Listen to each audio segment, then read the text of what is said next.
जुआरी से राजा। प्राचीन काल में देव ब्राह्मण निंदक नामक एक प्रसिद्ध जुआरी था। वह महापापी तथा व्यभिचार आदि अन्य दुर्गुणों से भी दूषित था। एक दिन कपटपूर्वक जुए से उसने बहुत धन जीता। फिर अपने हाथों से पान का स्वस्तिकाकार बीड़ा बनाकर तथा गंध और माला आदि सामग्री लेकर एक वेश्या को भेंट देने के लिए उसके घर की ओर दौड़ा। रास्ते में पैर खाने पृथ्वी पर गिरा और मूर्छित हो गया। जब होश आया तब उसे बड़ा खेद तथा वैराग्य हुआ। उसने अपनी सारी सामग्री बड़े शुद्ध चित्त से वहीं पड़ रहे एक शिवलिंग को समर्पित कर दी। बस जीवन में उसके द्वारा यह एक ही पुण्य कर्म संपन्न हुआ। कालांतर में उसकी मृत्यु हो गई। यमदूत उसे यमलोक ले गए। यमराज बोले, ओ मूर्ख, तू अपने पाप के कारण बड़े बड़े नरकों में यातना भोगने योग्य है। उसने कहा, महाराज, यदि मेरा कोई पुण्य भी हो तो उसका विचार कर लीजिए। चित्रगुप्त ने कहा, तुमने मरने के पूर्व थोड़ा सा गंध मात्र भगवान शंकर को अर्पित किया है। इसके फलस्वरूप तुझे 3 घड़ी तक स्वर्ग का शासन, इंद्र का सिंहासन प्राप्त होगा। जुआरी ने कहा, तब कृपया मुझे पहले पुण्य का ही फल प्राप्त कराया जाए।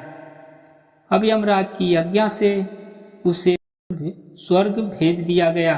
देवगुरु बृहस्पति ने इंद्र को समझाया कि तुम 3 घड़ी के लिए अपना सिंहासन इस जुआरी के लिए छोड़ दो। पुनः 3 घड़ी के बाद यहाँ आ जाना। अब इंद्र के जाते ही जुआरी स्वर्ग का राजा बना। उसने सोचा कि बस अब भगवान शंकर के अतिरिक्त कोई शरण नहीं।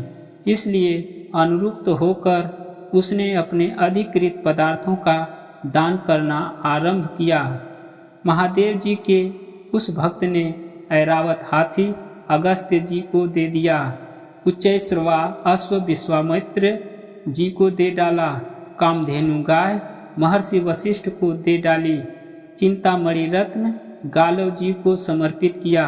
कल्प वृक्ष उठाकर कौंडिल्य मुनि को दे दिया।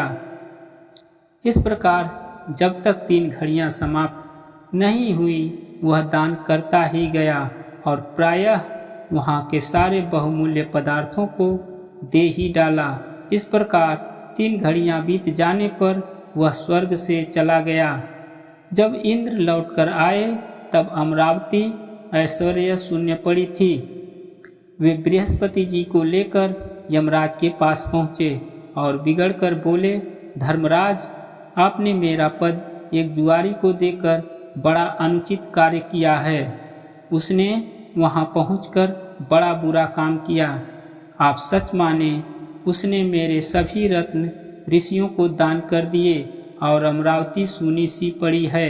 धर्मराज बोले, आप बूढ़े हो गए किंतु अभी तक आपकी राज्य विषयक आसक्ति दूर नहीं हुई।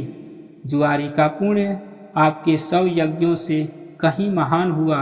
बड़ी भारी सत्ता हस्तगत हो जाने पर जो प्रमाद में न पढ़कर सत्कर्म में तत्पर होते हैं वे ही धन्य हैं।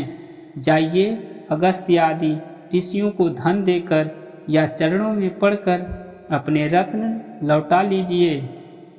बहुत अच्छा, कहकर इंद्र स्वर्ग आए और इधर वही जुआरी पूर्णाभ्यास वसात तथा कर्म विपाका अनुसार बिना नरक भोगे ही महादानी विरोचन पुत्र बलि हुआ। दोस्तों, कैसी लगी ये कहानी? कमेंट बॉक्स में अपनी राय जरूर दें। हम मिलते हैं ऐसी ही कहानी के साथ अगली वीडियो में।